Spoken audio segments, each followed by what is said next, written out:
Ik vermoord en verkracht precies zoveel mensen als ik wil, namelijk 0. Omdat ik dat niet wil. Ja. En niet vind dat ik behandeld moet worden, niet vind dat mensen behandeld worden. Here in the Netherlands, there is a television program called Adieu God, in which Thijs van der Brink, a professing Christian, interviews famous people who abandoned Christianity.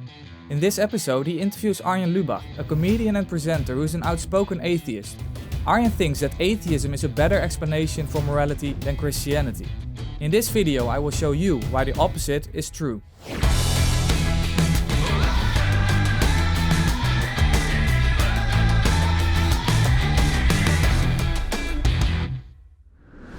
Thank you for tuning in. The goal I have with this channel is to show that Christianity is the most reasonable worldview. Arjen Lubach thinks that Christianity is an absurd fairy tale and that a world without God makes sense. He thinks it is liberating and even healthy to not derive your morality from God, but from what you want and some sort of social contract. Het inzicht dat het eigenlijk al die tijd een farce is geweest, geeft je zoveel, zo'n boost aan je individuele ontwikkeling. Kijk, neem bijvoorbeeld alleen al moraal. Ik vermoord en verkracht precies zoveel mensen als ik wil, namelijk 0. Omdat ik dat niet wil. Ja. En niet vind dat ik behandeld moet worden, niet vind dat mensen behandeld worden. Maar ik kan me voorstellen dat heel veel gelovigen, die doen dat allemaal niet, omdat het niet mag van God. Jij denkt dat ik eigenlijk heel graag iemand wil vermoorden, maar dat mag niet van God, dus doe ik het niet. Ik zei net, laten we het niet over jou hebben. Nee, goed, maar theoretisch gezien wel. Dus dan zou het betekenen dat je dingen niet doet omdat je bang bent gestraft te worden of niet in een hemel komt. Terwijl ik doe dingen niet omdat ik denk dat het niet moet. So Arjen thinks that most believers simply want to behave in a certain way because it is commanded by God.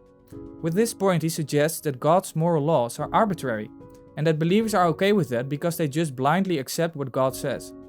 If Arjen is right, then God is a dictator who arbitrarily demands that we obey some random rules. This reminds me of the Euthyphro dilemma. Is something good because God commands it, or does God command something because it is good? If something is good because God commands it, then his rules are arbitrary. If, however, God commands something because it is good, then there must be a standard of goodness above God that he needs to submit to. That would make him less than God. The problem with this dilemma is that there actually is a third option. God commands something because he is good. God is the source of moral goodness. Everything that he commands flows from his good and loving nature. From this perfect moral character flow his commands. So when God commands don't murder or don't rape, this is because crimes such as murder or rape are not in accordance with his character. We are to imitate him because he is the source of goodness. Because God is love, he loves us, and that means that we should love other people. Murdering people is the opposite of loving them, so therefore it is forbidden by God. The same is true with stealing. You take from someone else that which doesn't belong to you. That's not loving. So God's commands are not at all arbitrary. That is why Jesus said that all God's laws can be summarized in this command. You shall love the Lord your God with all your heart and with all your soul and with all your mind. This is the great and first commandment. And the second is like it. You shall love your neighbor as yourself. On these commandments depend all the law and the prophets. So according to the Christian, the foundation of all moral values and duties are found in God's loving nature. That's a solid foundation for morality. I wonder where Arjen gets his morals from. Als ik zeg waarom is er goed en kwaad in de wereld, dan kom je wel uit bij God. En als jij mij vraagt waarom is er goed en kwaad in de wereld, dan zeg ik ja, er is een bepaald sociaal contract, een bepaalde manier van omgang waar we het verst mee komen en zo. Okay, so Arjen seems to think that morality can be better explained without God than with God. He thinks that a social contract is a good foundation for morality. It's not hard to see why this doesn't make sense. The first problem with social contracts is that they are created by humans, and there are many of them. Which one does Arjen prefer? People disagree about which criteria should be applied. So a social contract is essentially relativistic, that is to say, it depends on human opinion rather than on some objective standard. This is a big problem. What if the Nazis won World War II and brainwashed the majority of people into thinking that killing Jews in concentration camps is a good thing? Made a social contract about it? Would it then be good? Or think about the time that the majority of people were pro-slavery. Does that mean that that was a good thing back then? Any decent person would say no to these questions, but then the conclusion follows that social contracts cannot be a good foundation for morality. The second problem with social contracts is that they can at best help to show what is right and wrong rather than show why there is such a thing as right and wrong. Arjen didn't explain what he exactly means with the social contract, but for the sake of argument, let's give him what I think is the most reasonable one. Shelley Kagan, an ethicist who debated William Lane Craig, argued that there are some important criteria to apply to an ideal social contract: the view of ignorance and rationality. You start with a thought experiment and pretend that you don't yet know your identity. You could be rich, poor, black, white, etc. You simply don't know when you set up the contract. Then you want to create the most reasonable contract. Such a social contract sounds reasonable, but it doesn't answer the question, why is there right and wrong in the world? Arjen confuses moral epistemology with moral ontology. Moral epistemology is about how we can know some moral truths, and moral ontology deals with the foundation of morality. The theory of a social contract is just about epistemology. It tries to answer the question how we can discover moral truths, but it has nothing to say about why these truths exist. You can compare it with science. The scientific method can help us discover what nature is like, but it cannot answer the question why nature exists. A reasonable social contract might help to discover moral truths, but it doesn't explain where moral truths come from. At this point, Arjen could say that our moral beliefs have been ingrained into us by evolution and social conditioning. They are just a helpful illusion to help our species survive. Let me give two problems with this. First, this view is self-defeating.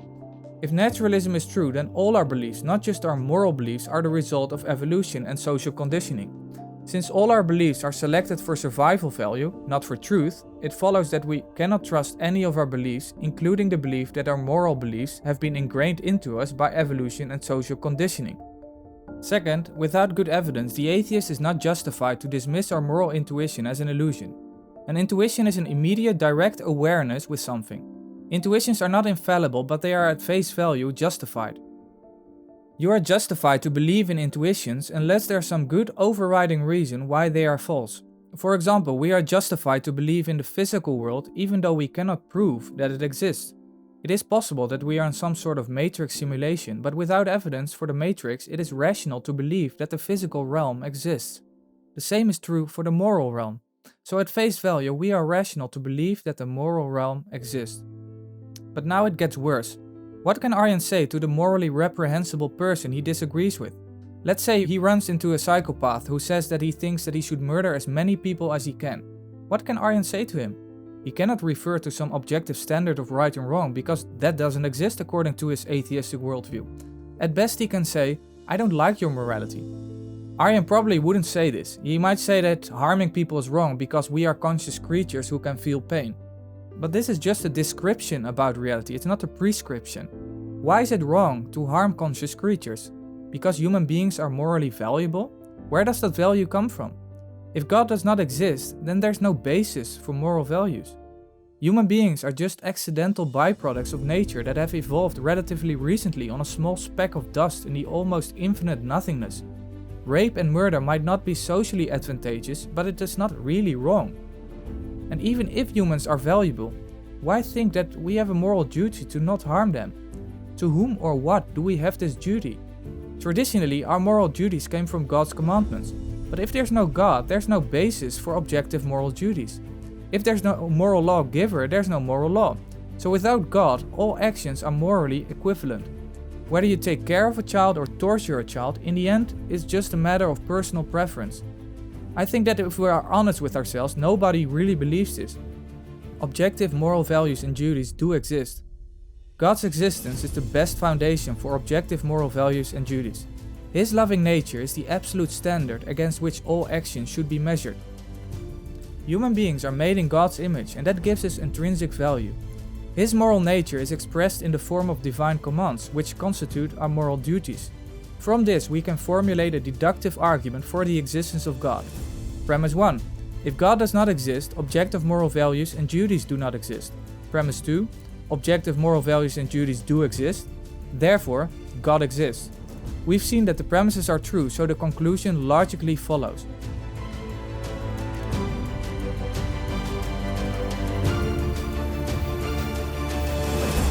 Kijk, er zitten zoveel inconsistenties in het geloof die je allemaal met een soort gedachte-experiment aan elkaar moet knopen. The truth is that his statement applies to his own inconsistent atheistic worldview.